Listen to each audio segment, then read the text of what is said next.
A health alert tonight. This is now the second worst year of West Nile cases ever recorded in Kent County, and it's only been 2 weeks since the first case was discovered.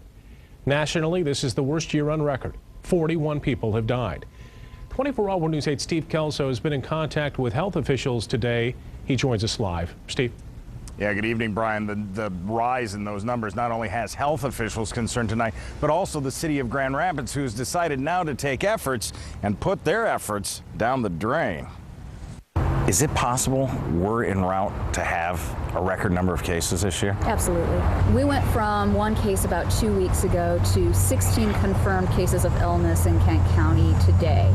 Just how fast are those numbers rising? I interviewed Lisa LaPlante just after 1:30 this afternoon. By 3:30, there were an additional 3 cases. If one of your loved ones acts like they have the flu and they've been outside, just don't assume that as I did.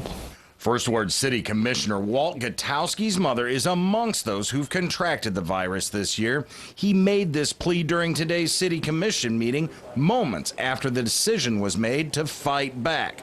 Much like the city of East Grand Rapids did in 2005 when we shot this video, the city of Grand Rapids will begin next week putting larvicide in the catch basins of storm drains. The city will concentrate its attack in the areas that have had the highest rates of infection. While West Nile can be found anywhere, this year there seem to be geographic hotspots. The number of cases that has been rising has been mainly in urban areas. Most of the cases right now are centered in the Tri-County Metro Detroit area, for example. Here in the Grand Rapids area in Kent County, most of the cases are clustered around the greater Grand Rapids area. Now, the jury's out on why those geographic hotspots exist, and right now that we're too early in the season to really tell. The best thing you can do to avoid West Nile virus is to avoid being bit by a mosquito, of course.